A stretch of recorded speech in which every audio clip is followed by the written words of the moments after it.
Hello friends, आज हम बात करेंगे 2022 में आई हॉलीवुड मूवी मॉर्बियस की, जिसकी IMDb रेटिंग 5.2 है, जो कि एक साइंस फिक्शन मूवी थी। मूवी की शुरुआत में हमें कोस्टा रिका कंट्री दिखाई जाती है और यहाँ पर एक हेलीकॉप्टर की मदद से डॉक्टर माइकल मॉर्बियस कुछ लोगों के साथ एक ऐसी पहाड़ी पर पहुँचते हैं जहाँ पर कुछ खास तरीके की चमगादड़ पाए जाते थे, जिनके अंदर बाकी चमगादड़ों के मुकाबले ज़्यादा पावर थी और ये चमगादड़ साइज में भी ज़्यादा बड़े हुआ करते थे। इन्हें वैम्पायर बैट्स कहा जाता था। इसके बाद मॉर्बियस अपने हाथ पर एक कट लगाता है और इस खून की खुशबू को सूंघकर काफ़ी सारे चमगादड़ आकर्षित होकर उस पर आने लगते हैं और यह सीन यहीं पर कट हो जाता है। इसके बाद कहानी यहाँ से 25 साल पीछे फ्लैशबैक में जाती है और यहाँ पर हमें यंग मॉर्बियस दिखाया जाता है, जो कि इस वक्त एक हैंडीकैप्ड होता है, जिसके चलने फिरने में दिक्कत होती है। मेडिकली मॉर्बियस को बचपन से ही एक रेयर ब्लड डिजीज होती है और साथ ही डॉक्टर ने यह भी कह दिया था कि इसके पास अब ज़्यादा वक्त नहीं बचा है। अब जिस हॉस्पिटल में मॉर्बियस होता है वहाँ पर कुछ समय बाद एक और लड़के की एंट्री होती है, जिसका नाम लूसियस होता है। दोनों की मुलाकात के बाद इन दोनों में काफ़ी अच्छी दोस्ती हो जाती है और यहीं पर मॉर्बियस उसे माइलो नाम देता है। दरअसल इन दोनों को एक जैसी ही बीमारी थी, यानी कि फिजिकल डिसेबिलिटी और साथ ही चलने फिरने में प्रॉब्लम। यहाँ पर इन दोनों को ध्यान रखने के लिए एक डॉक्टर भी थे, जिनका नाम ML निकोलस था। यहाँ डॉक्टर होने के साथ साथ इन दोनों के काफ़ी अच्छे गाइड भी थे, जो कि हर वक्त उनका ध्यान रखा करते थे। यहाँ पर हमें यह बात भी पता चलती है कि मॉर्बियस, जिसको ब्लड डिजीज होने के बावजूद भी वह पढ़ने में काफ़ी होशियार था, इसलिए मॉर्बियस की इंटेलिजेंस को देखते हुए उसे अमेरिका पढ़ाई के लिए भेजा जाता है। इस स्पेशल स्कूल में काफ़ी सालों तक पढ़ाई कर लेने के बाद आगे चलकर वह एक डॉक्टर बनता है और साथ ही एक सिंथेटिक ब्लड का आविष्कार भी करता है, जिसकी मदद से उसने काफ़ी सारे लोगों की जान बचाई थी। मॉर्बियस को इस सिंथेटिक आविष्कार के चलते नोबेल पुरस्कार मिलता है। एक दिन मॉर्बियस अपने लैब में काम कर रहा होता है, जो कि अमेरिका के न्यूयॉर्क शहर में था। उसके लैब का नाम था हेराजाइन लैब, जहां पर वह अपनी कलीग मार्टिन के साथ था। बेसिकली मॉर्बियस मार्टिन के साथ मिलकर सालों से अपने इस ब्लड डिजीज को ठीक करने के लिए उस पर काफ़ी एक्सपेरिमेंट करता आया था और आज फाइनली काफ़ी सालों की मेहनत के बाद उसे एक छोटा सा तरीका मिल गया था, जिसमें वह वैम्पायर ब्लड के DNA को ह्यूमन DNA के साथ मिला देता है और उन दोनों की हेल्प से एक सीरम को तैयार करता है। मॉर्बियस को विश्वास था कि यह सीरम उसकी फिजिकल डिसेबिलिटी को ख़त्म कर देगा। एक्सपेरिमेंट को कंप्लीट कर लेने के बाद वह इस खुशखबरी को अपने बेस्ट फ्रेंड माइलो को भी शेयर करता है और यहाँ हम माइलो को देख पाते हैं, जो कि काफ़ी अच्छी फैमिली से बिलोंग करता था। और साथ ही खास बात यह थी कि आज तक मॉर्बियस ने अपने जितने भी बड़े बड़े एक्सपेरिमेंट किए थे, उन सब की फंडिंग उसे माइलो ही करता था। वह माइलो को बताता है कि उसने एक ऐसा सीरम बनाया है जो उसको फिजिकल डिसेबिलिटी को कम करने में उसकी हेल्प करेगा, लेकिन वह एक्सपेरिमेंट हो सकता है कि खतरनाक हो जाए, इसलिए वह इसे करने के लिए कहीं दूर जाएगा। जिसके बाद सीन स्विफ्ट होता है इंटरनेशनल वाटर में, जहां पर वह एक शिप की मदद से मॉर्बियस मार्टिन के साथ कुछ किराए के गुंडे भी अपने उस एक्सपेरिमेंट को पूरा करने के लिए लेकर जाता है। समुद्र के बीच में अब वह वक्त आ चुका था जब माइकल अपना एक्सपेरिमेंट अपने ऊपर करने वाला था, जहां पर मार्टिन उस सीरम को मॉर्बियस की बॉडी में इंजेक्ट करती है, लेकिन यहाँ पर तो उसका उल्टा ही रिएक्शन देखने को मिलता है। धीरे धीरे इंसानों वाली बॉडी अब एक पूरे दरिंदे में बदलने लगती है। मॉर्बियस की पूरी तरीके से हालत खराब हो जाती है और यहीं पर मॉर्बियस एक ह्यूमन से एक वैम्पायर बन जाता है। यह पूरा का पूरा प्रोसेस काफ़ी ज़्यादा पेनफुल था और हर जगह उथल पुथल मच चुकी थी। इस वजह से वहाँ सारे के सारे लोग अपनी बंदूकों को लेकर अलर्ट हो जाते हैं और जब मॉर्बियस उनके सामने आता है तो यह सब उसे देखकर डर जाते हैं और उसी के ऊपर गन फायर करना स्टार्ट कर देते हैं। इस वक्त वैम्पायर बना मॉर्बियस बिल्कुल भी अपने कंट्रोल में नहीं था। उसकी ताकत मानो 1000 गुना बढ़ गई थी। उसके सुनने समझने की शक्ति और साथ ही सुपर फास्टनेस आ गई थी, जिसका उपयोग करते हुए मॉर्बियस वहां पर मौजूद सभी लोगों को जान से मार डालता है और उनके शरीर का पूरा खून कंज्यूम कर लेता है। यहीं पर मार्टिन भी थी, जो कि हादसे के दौरान बेहोश हो गई थी। और अगले दिन जब वो मॉर्बियस को होश आता है तो वह देखता है कि सारे के सारे लोग जान से मारे गए हैं। और जब वह सीसीटीवी फुटेज को चेक करता है तो उनमें वह अपने आप को पाता है। अब वह कहीं पुलिस के द्वारा पकड़ा नहीं जाए इसलिए वह सीसीटीवी फुटेज को मिटा देता है। जब वहाँ पर पुलिस इन्वेस्टिगेशन के लिए आती है तो वह मार्टिन को अपने साथ ले जाती है, लेकिन मॉर्बियस कहीं पकड़ा ना जाए इसलिए वह पहले ही वहाँ से भाग जाता है। इसके बाद में मॉर्बियस अपनी लैब में पहुँचता है और यहाँ पर अपनी स्ट्रेंथ और एबिलिटी को चेक करता है, अलग अलग चीज़ें ट्राई करता है। वह अपनी पावर को चेक करने के साथ साथ उसे यह भी बात पता चलती है कि वह अपने आप को ज़िंदा रखने के लिए उसे ह्यूमन ब्लड की ज़रूरत होगी। अगर वह ब्लड को कंज्यूम नहीं करेगा तो वह फिर से पहले की तरह बन जाएगा। लेकिन अब क्योंकि डॉक्टर माइकल मॉर्बियस एक अच्छा इंसान होता है, वह नहीं चाहता था कि वह किसी का ब्लड कंज्यूम करे, इसलिए वह अपने ही द्वारा बनाए गए सिंथेटिक ब्लड को कंज्यूम करता है। लेकिन उसे कंज्यूम करने के कुछ समय बाद यह बात रियलाइज़ होती है कि सिंथेटिक ब्लड सिर्फ उसे 6 घंटे तक की ही पावर देता है, यानी कि हर 6 घंटे में उसे ब्लड कंज्यूम करना ही पड़ेगा। अगर उसने यह ब्लड रेगुलर कंज्यूम किया तो उसकी लिमिट और भी ज़्यादा घटती जाएगी।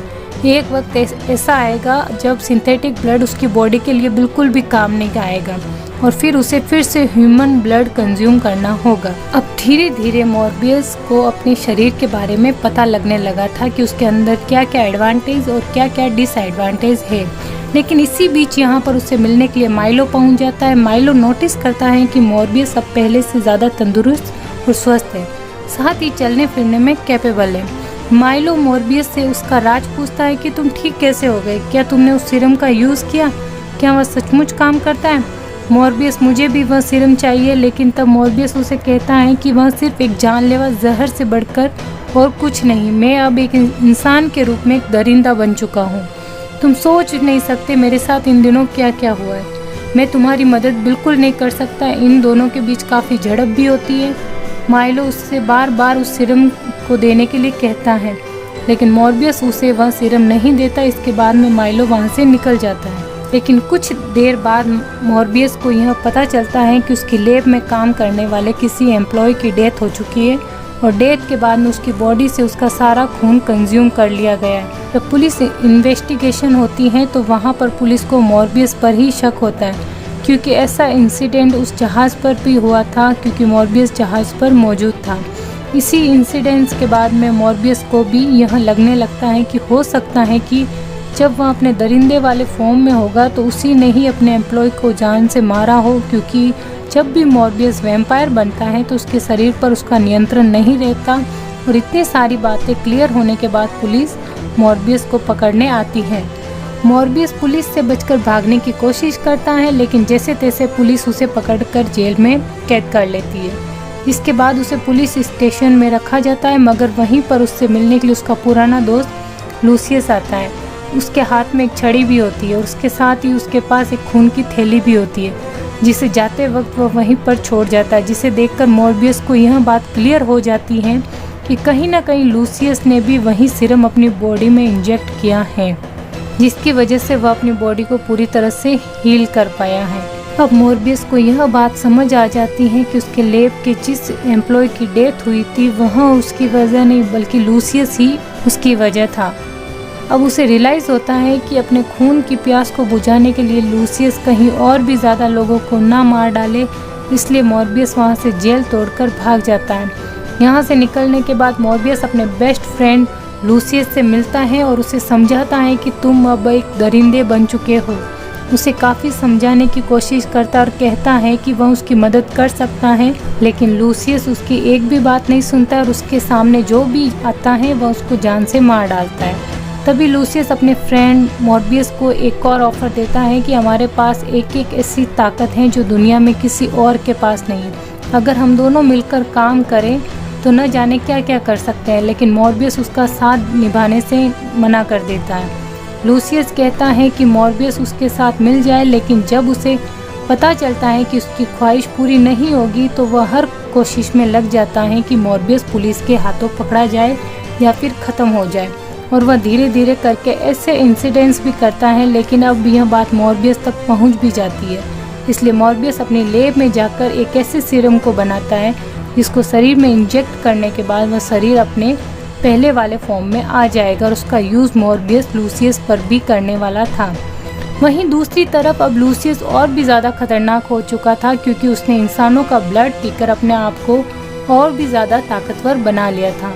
लोगों को जान से मारने की भूख यहाँ पर भी ख़त्म नहीं होती है, इसलिए वह अपने डॉक्टर को भी मार डालता है, साथ ही मार्टिन को भी अधमरा कर देता है। जब मॉर्बियस वहाँ पर मार्टिन को बचाने के लिए पहुँचता है तो उस वक्त वह खुद काफ़ी कमज़ोर होता है और मार्टिन तो वैसे भी अधमरी थी, लेकिन लूसियस डबल ताकतवर था। कारण सिंपल था कि मॉर्बियस ने अब तक सिर्फ और सिर्फ सिंथेटिक ब्लड ही कंज्यूम किया था, जबकि दूसरी तरफ लूसियस अब तक ह्यूमन ब्लड कंज्यूम कर रहा था। यहाँ पर मार्टिन मॉर्बियस को कहती हैं कि उसे लूसियस को रोकना ही होगा और उसने ऐसा नहीं किया तो लूसियस पूरे शहर पर अपना कब्जा कर लेगा और हर किसी की जान ले लेगा। तुम्हें उससे लड़ना है तो मेरा ब्लड कंज्यूम करना होगा।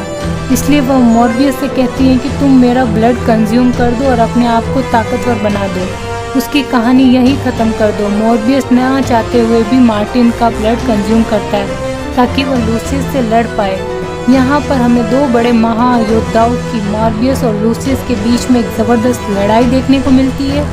यहाँ पर लूसियस की हेल्थ और ताकत मॉर्बियस से ज़्यादा थी, इसी कारण वो मॉर्बियस को हर बार बीट कर रहा था। लेकिन इसी बीच मॉर्बियस को यह बात पता चलती है कि उसके पास एक और स्ट्रेंथ थी, वह थी बैट्स के साथ बात करना और कंट्रोल करना, उसके साथ कम्युनिकेट करना और उन्हें खुद के अकॉर्डिंग भी कोई भी काम दे देना। मॉर्बियस उन सभी बैट्स की मदद से लूसियस पर ज़ोरदार अटैक करता है और लूसियस वहीं पर गिर जाता है और मॉर्बियस और लूसियस के करीब आकर अपना बनाया वो सीरम उसके शरीर में इंजेक्ट कर देता है, जिसको इंजेक्ट करने के साथ ही लूसियस वहाँ पर जान से मारा जाता है। इसके बाद मॉर्बियस वहाँ से चला जाता है, लेकिन इसके बाद हमें दिखाया जाता है कि मार्टिन, जो कि पहले अधमरी हालत में थी, अब उसने अपने आप को रीहील कर दिया था, यानी कि अब उसके पास भी मॉर्बियस जैसी ताकत आ चुकी थी, जिसका रीज़न था लूसियस, क्योंकि उसने उसे अधमरा करके छोड़ दिया था। क्योंकि वह उसका पूरा खून पी जाता तो वो जान से मारी जाती, लेकिन अधमरी हालत में उसकी बॉडी डीएनए के साथ कम्युनिकेट कर चुकी थी। यही कारण था कि अब वह वैम्पायर बन चुकी थी। और इसी सस्पेंस के साथ ये शानदार कहानी यहीं पर ख़त्म होती है। आपको ये मूवी कैसी लगी कमेंट करके ज़रूर बताएं। चैनल पर पहली बार आए हैं तो चैनल को सब्सक्राइब करने के साथ बेल आइकन को ज़रूर प्रेस करें। इसी प्रकार की और मूवीज़ के लिए हमारे चैनल पर बने रहें। Thank you.